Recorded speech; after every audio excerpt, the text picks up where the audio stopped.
Hello, morning fam. It's Kyle, Bryan, and Sarah on Mix 101.5. One of our favorites, Laura Reichert, life coach extraordinaire locally in the Triangle, is calling in here in about 10 minutes to offer Bryan some coaching advice to help him overcome what he will be facing tomorrow on the Skygazer. It's real. 155 feet up. Yes, exactly. I'm so sorry. He is very afraid of heights, especially on a Ferris wheel because it moves.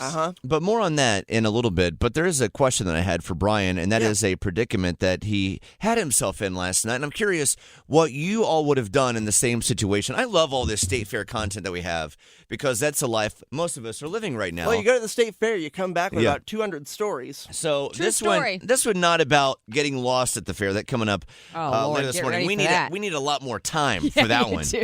All time getting lost at the fair story. But this one is, what would you have done in the same situation? 919-860-1015.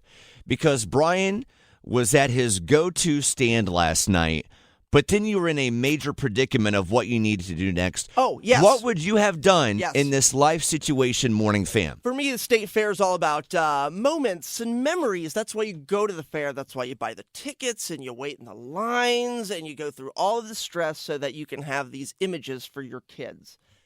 Edie was getting on the Ferris wheel with my wife. Mm-hmm. And there's nothing like when you, easy for me to say I hate the Ferris wheel, but I imagine like she'll be going up and she's going to want to see Marty and I. I'm going so high. Where Daddy and Marty? I want to see them. I want to wave. And I wanted to be there for that moment. So you wanted to be in front of her. So while they were waiting in line for the Ferris wheel, I went to the GoldenKdog stand. The thing I was most looking forward to. That honey mozzarella stick fried Looks like thing. a corn dog, but fried mozzarella on the inside. I waited in the line, and I was in the hole. I was third up. Person in line was ordering, then there's one person in front of me, then me. Oh, ready to go. And then Kate texted me saying they were getting on the Ferris wheel. Oh, no. Was it the Ferris wheel or the Skygazer they were about to get on? It was the Ferris wheel, not the Skygazer. Okay. And so I had a decision to make. I'm doing the time in my head. Oh, I'll be up there. Okay, I'll order in You 5 were minutes, right and then they'll there. give me the corn dog You're in right 3 more there, minutes. man. Do I have time? I don't have time.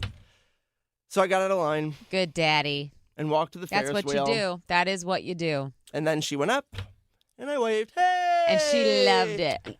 Oh, good for you on make. I don't know what I would have done. I feel like I would have leaned with the Bryan Lord route of yes, I would have gone. You would have gone. But man, but after you're Moment waiting, over the K-Dog. I get it, man. Like the thing is though, when you have 30 people in line and you're finally to the front, that is a very rewarding and exciting experience. And you could have made it over there and you could have been waving to them with the GoldenKdog in your stand, even though the ride almost would have been over. Yeah. Hey, at least Bryan would have had his GoldenKdog.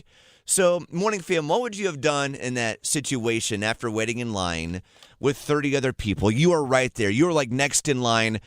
But here you are about to have this great life moment with your kids as they get on a Ferris wheel. Would you have gotten out of the line? Or would you said, shoulder shrug the moment, said, sorry, I just waited with 30 other people. I can't get out of the line. I made it this far. Angie, welcome back. What would you have done in the same situation? I definitely would have gotten out of line to go and see my family on the Ferris wheel.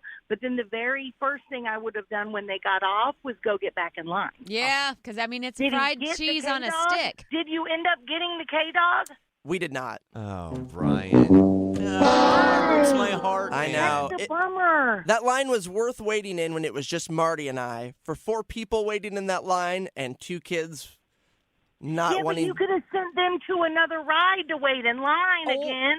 Yeah, or you could do what I did was every time we had a long line, I gave Luca $10 and he could go play a game or two. Yeah, see, this is a learning moment. It's almost like you could see his face in that moment because he was like, oh, dang, that was a good idea. Yeah. Amidst all the overstimulation, it's hard to think clearly. But that's why you go back, because you make mistakes and then you go back to try and do it right. That's right. And you do it again. And you you'll do it probably again. make a different mistake. Yeah, So that's what I was going to say. That is also Next true. year, I'll make a worse mistake, but Or I'll just get my a different K-Dog. one. A different one, that's all.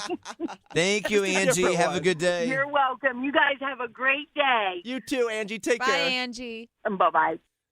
I salute and applaud your commitment to family. The fact that you went to the fair and did not get the GoldenKdog or the bao bun last night, because you're so focused on your kids having a good time. Good It daddy. says something about you as a dad, Bryan. Sarah and I were talking about it. For parents at the state fair, it's everybody sacrificing. Sarah and I were both talking about we came home hungry. Yeah, I didn't hardly eat anything. Everybody else got a big bowl of something, and I came home and I was like, I'm starving. And you're like, I was at the fair all day. How? I didn't eat.